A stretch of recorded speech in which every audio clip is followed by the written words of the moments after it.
So every year we help several applicants match into fellowships without going through the residency program here in the US.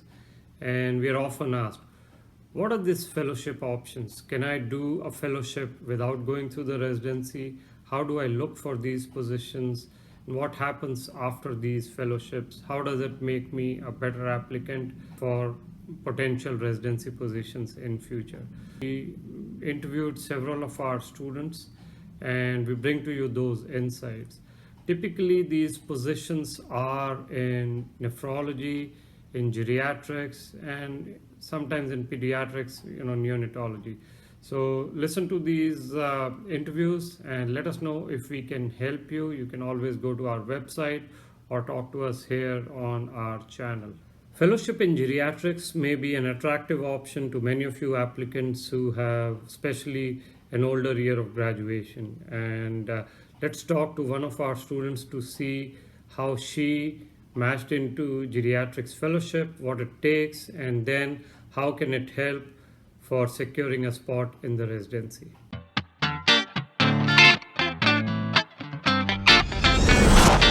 Good morning, good evening, good afternoon, wherever you are. So we are back with one of our students, and she has taken an unconventional route. She actually matched into a fellowship, so she will do a fellowship first and probably then try for residency. And there are, every year we get these questions, can I try for a fellowship? Will that give me good hands-on for a residency position? So we thought we'll discuss with our students a student who has just done that. So welcome, and I leave it to her to introduce herself. Thank you, Pawan. Hello, everyone. This is Meena, and I'm very happy to inform that I got matched in one of the geriatric fellowship, and this is especially this is good for the old grad and who is persistent in their dream. I think this is the best route to go with. So Meena, just to clarify to others, you are an IMG, not a recent graduate, and you matched into a fellowship. So help us now understand how to search for such programs. Is it in FRIDA? Where are these fellowship programs? Yes, it's everything through FRIDA only. So we'll get a lot of information, but it's all starts like collecting the data. So what initially I did is first I studied the NRMP data and found out like what's the matching rate, how much the residency match, how much the fellowship matches. So they found out like residency they match only close to 50% if I'm not wrong, but the fellowship, the geriatric, they match around 87% out of the application who applied. So that gives us the edge. That's the study I started.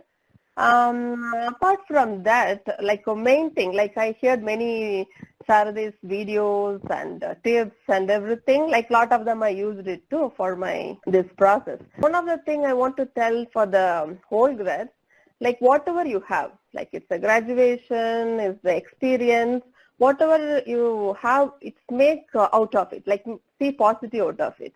So what I did is my situation is I'm an old grad. And I have extensive experience in India. I worked in the hospital, like inpatient, outpatient, everything.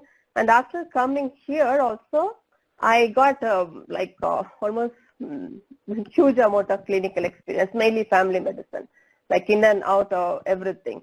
And apart from that experience everybody have, apart from that, I didn't do one thing at a time.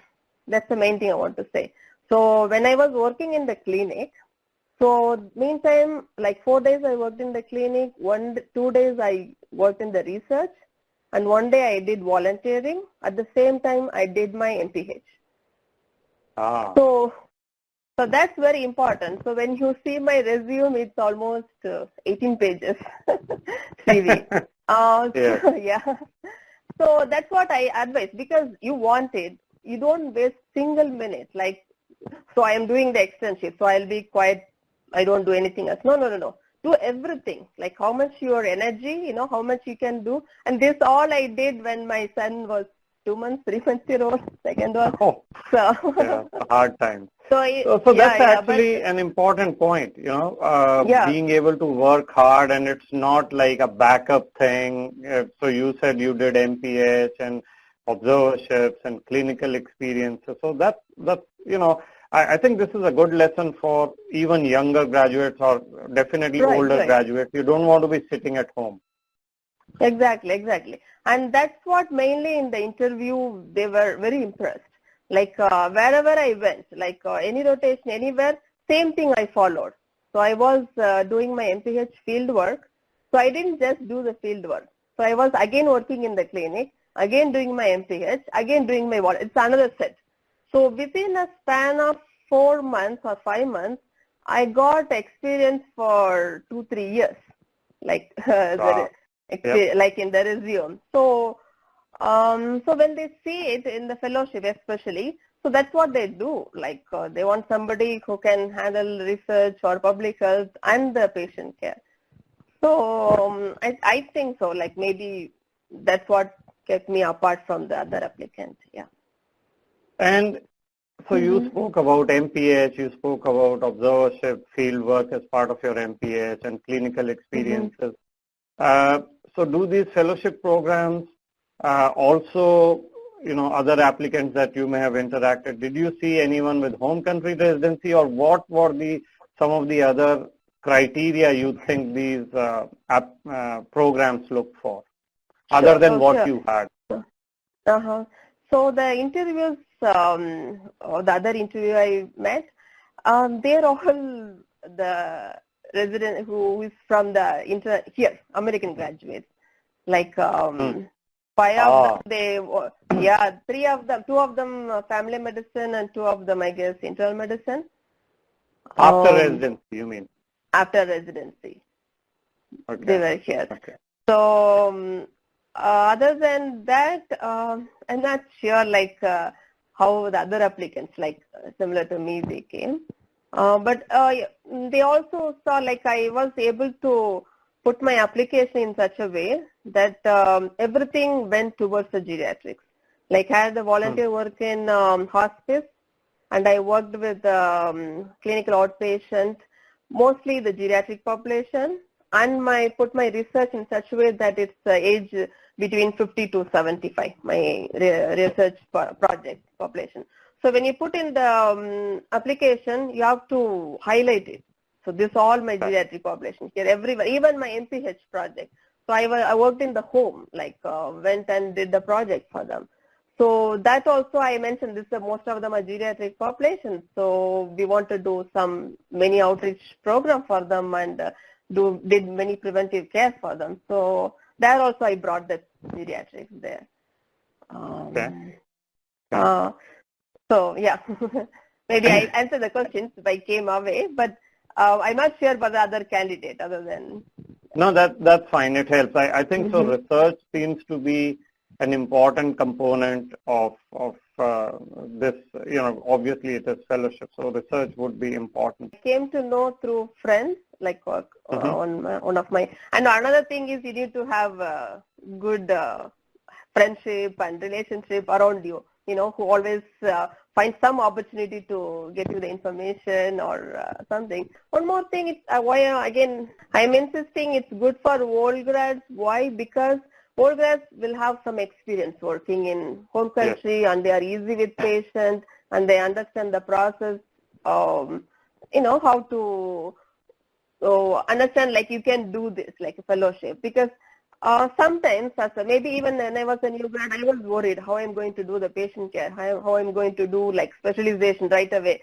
Like you have all the doubts on you. So once you get mature, you can overcome that. Yeah. And these fellowships are 1 year duration? Is it more than 1 year? Yeah, like 1 to 2 years. Some programs are 1 year, some programs are 2 years. Yeah. Okay. And what is a typical career path after the fellowship? So I know a lot of our students also in past who have gone through geriatrics and such fellowship, they apply for residency, they are very successful. So that is one path.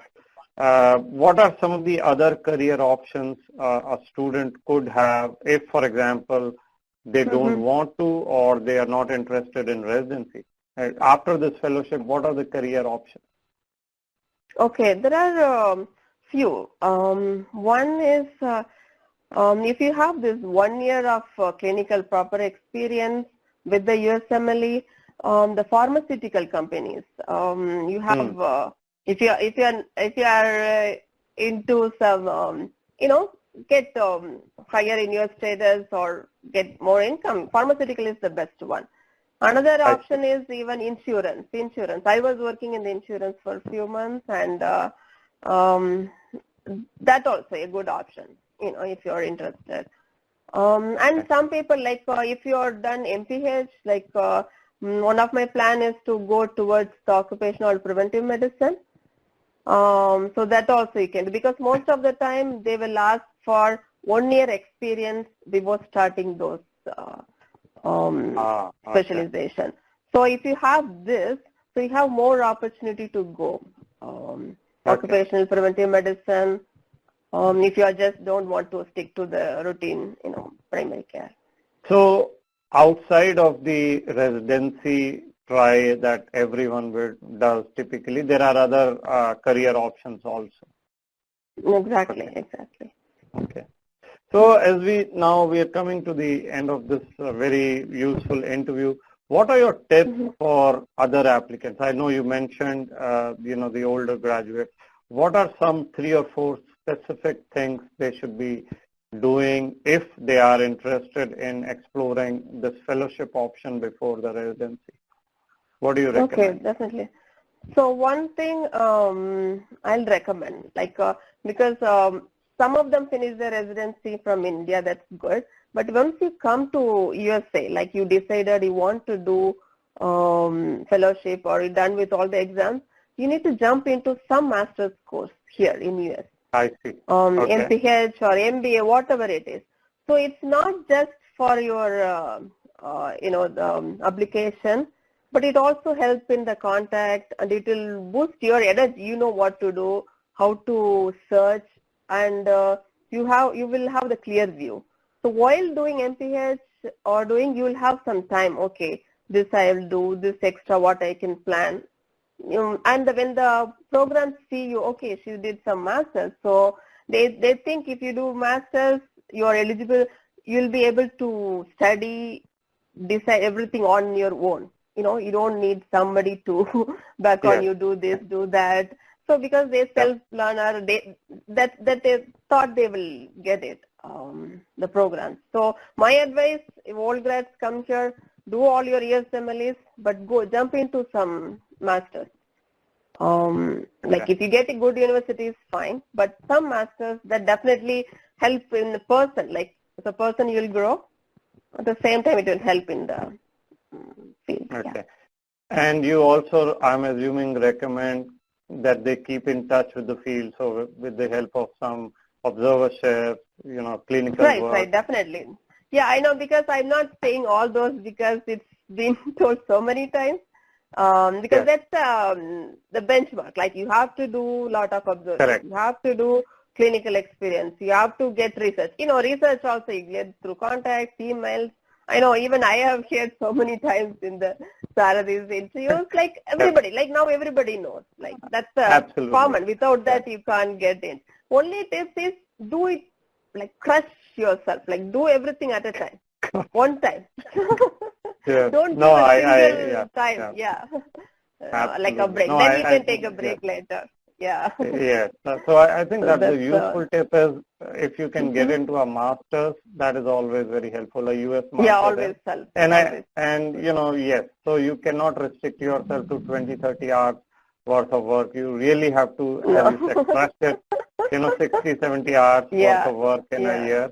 Because it also give you one more thing I want to add is it also give you good letter of recommendation. Because that's important. When I was working in clinic or any externship also, I even worked Saturday, Sundays. I went into the clinic, I worked like 20 patients, 25 patients. So that it came in the one of the programs he wrote in the letter of recommendation. She even works in the weekends, and next day she came on time. All those stuff add on. So those letters, and a good letter is very important. As you know, like universities, that matters a lot. And if you work in that way, like even my primary investigator, she saw like my letter was like very like it's not similar to anybody else. Like she wrote like she's worked so much. She's not like other IMGs. So she did masters at the same time, many research. You know, everything was mentioned in the letter. So that's very, and you have to make sure it was mentioned in the letter, whatever you do. Yeah, no, absolutely, absolutely. Yeah. Another one I want to tell all Sure. the graduates, like always, like you start emailing. That also I got the tips from Sarthi only. Like emailing the program. I did all this fellowship emailing even before application. Okay. Even before the application started, Right. I started applying like and this so, and the CV should be stunning CV. Otherwise they won't like do something, do coloring, whatever you can, it should be impressive when you send to the email. Otherwise it's no use, yeah. So I send and the program I matched is that the same program which contacted me initially, even before all the application. So finally, yes. you joined us, and so tell us or tell others how our team helped you in your journey. Definitely. I made notes also. That's like, the Sarthi, how they help it. The only thing is, it's tell me about yourself. The tips you gave. How to like elevator page, everything. It's very important. Like the first 3-second impression you make, that's very, very important. So other than that, almost everybody can listen and everybody. But another important thing you can make use of Sarthi is the group. You know, the WhatsApp the group? other students, WhatsApp group and the students. So through the WhatsApp, I was practicing with the other couple of girls. Like a group, like we made a group and keep practicing and critics, everything, you know, we took the critics. So this slow down here, you're fast, you look robotic and all those, that's very important. So you become ease when you are in front of the interviewer and, you know, Skype, even mine was Skype only. So because of, even I was a little, introverted person, like I'm not very outgoing, but speaking the Skype and through the conversation it became easy while talking to the interviewer. So Sarthi helped me to come out of that fear. Like, come out of your shell? Yeah, yeah, exactly. And make use of those other students. I called Pawan many times, if I am doing right thing, can you acknowledge me I am doing right thing? So he gave a lot of support without turning back, So you need somebody. So you need somebody like, yes, you are doing right thing. You know, maybe you are doing right, but you want like that support. Okay, you are doing right, do this, and Sarthi gave me that support. How about the mock interview? How was the mock interview? He gave me the points. What will be my interviews will be, like what direction it goes because of my all the experience. So he gave me the idea, like tips and where I need to prepare more and where I have to insist, all those stuff. Really, it was helpful. But, yeah. Very good. Thank you. Any last minute tips, anything that we missed, anything you just mentor, guide other students? Yeah, like see only positive about it. That's what I'll say. Like people say, oh, you are old grade, oh, you are doing so many observership, oh, just don't listen to it. That's a good thing. Oh, I am old grade, I have experience. Oh, I did so many clinical experience. Oh, I have more experience than things. I did like observership, I did research, and they will, sometimes the people make you feel, oh, you have to work so hard. So what, I like it, I'm working hard, so what? You know, everything bring us positive and enjoy it. I don't think this even the residency fellowship, many people say, oh my, it's such a trouble. Just enjoy the thing. This is the time, you have the opportunity, just give your best. That's what I'll say. Just when you enjoy, you don't feel tired, you won't get frustrated, depression, all those, nothing. All right, Meena, all the best. Okay. Thank you very much.